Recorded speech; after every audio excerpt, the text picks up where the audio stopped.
Okay, so have you ever, like, stared at a stack of resumes and just felt completely overwhelmed? Oh, yeah, totally. I've been there. Yeah, like Yeah, trying to figure out who's actually going to be a good fit, not just for the job, but like for the company, like long term. exactly. And well, actually, that's kind of the perfect segue into what we're diving into Oh, today. perfect. It's this book called The Executive Recruiter's Handbook.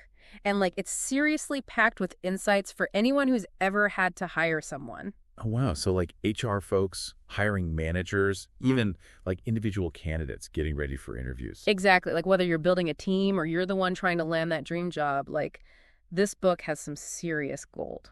All right, so let's kind of unpack this handbook then. What's the big idea here? So the big idea is it's not just about filling a position. It's like this whole strategic approach to building an organization for the future. Okay, so like thinking long term. Exactly. So both recruiters and candidates need to be asking themselves, like, how will this role contribute to the organization's goals down the line? And like, how will the candidate grow within the company? I like that a lot. I mean, it makes sense, right? Like you Yeah. don't want to just like plug a hole. You want growth. Exactly. Yeah, and the book really emphasizes this point that modern recruitment, it's not just about filling a slot, it's about making a smart investment in your company's future. So how do they suggest we go about like actually doing that? So they kind of like build this whole thing around this idea of competency-based assessment. Okay, I've heard that term before, but like what does it actually mean in practice? So basically it's about evaluating candidates not just on, like what's on their resume, but like on specific skills and behaviors that are super crucial for success in a particular role. Oh, so it's like going beyond just checking off boxes. Totally. It's about really understanding how a candidate's abilities and their personality traits like align with the company's culture and like their future needs. That makes sense, and it's probably way more effective, huh? Yeah. Exactly, because you're looking for a match that's going to like last and thrive. So how does this competency-based thing, uh, how does it work for different levels of jobs? Like, is it different for like an entry-level position versus like a senior management role? Yeah, that's a great question. And the book actually provides tailored strategies for each level, so you're not using like a one-size-fits-all approach, which is super helpful. Oh, okay. I like that. So let's break it down then. Let's start with entry level. What are we looking for there?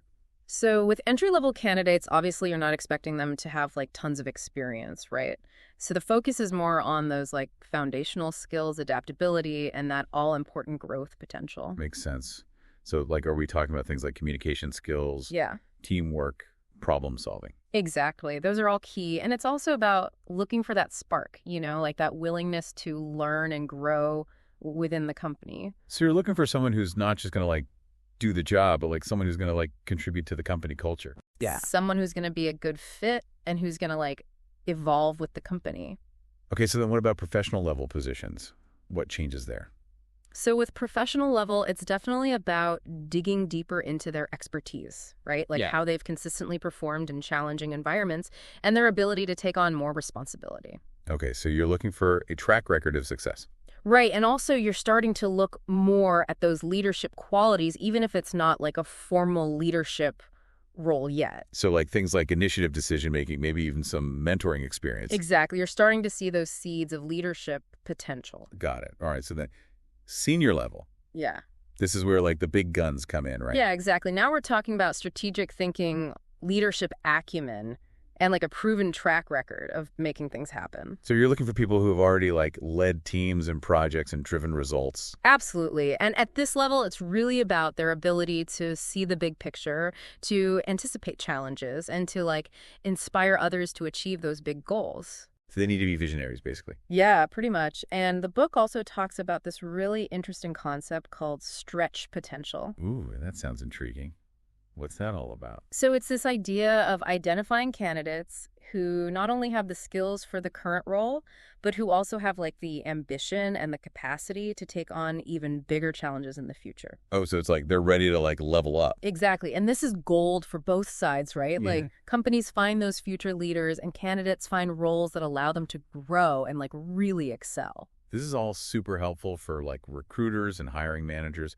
But I'm also thinking about like all the candidates out there listening. Yeah. How can they use this information to like rock their interviews? Well, first of all, I think it's really empowering to understand the game, right? Like to know what recruiters are looking for and how they're assessing you. Yeah, for sure. It takes away some of the mystery. What? Totally. And then the key is to speak their language, the language of competencies. So when you're prepping for an interview, think about the specific skills and behaviors that are most important for that role, and then come prepared with stories that like really showcase those abilities. So instead of just like listing your accomplishments on your resume, you're like bringing them to life with actual examples. Exactly. It's about showing, not just telling. That's great advice. Yeah. Okay, so we've talked a lot about like finding the right skills and potential, but the book also talks a lot about organizational fit. Right. Yeah. And Yeah. that's a really important piece of the puzzle. But like how do you balance finding someone who like fits in with the need for like diversity and fresh perspectives? That's a great point, and it's something that I think a lot of companies are grappling with, right? You want someone who aligns with your core values and culture, but you also don't want to create like an echo chamber. Right, because diversity of thought is so important for innovation. Absolutely. So it's about finding that sweet spot, someone who can bring their unique experiences and ideas to the table while also being a good fit for the overall team. So it's like this ongoing balancing act. Yeah, I think so. And it's something to be mindful of on both sides, right? Like as a company, you want to be open to different perspectives. And as a candidate, you want to make sure that the company values diversity and inclusion. That's such an important point. Oh, Okay, so we've covered a ton of ground today, and I feel like we've really like cracked the code to smarter hiring. yeah, I think so too. It's not just about filling a position. It's about finding those hidden gems with the potential to like really shine and lead in the future. Exactly, and that's something we can all get behind. Absolutely. So whether you're building a team or like aiming for that dream job, remember it's all about the long game, finding the right fit and like unlocking that potential. Yeah, well said. And that's it for today's deep dive. We'll catch you next time. See you again. Bye. Bye.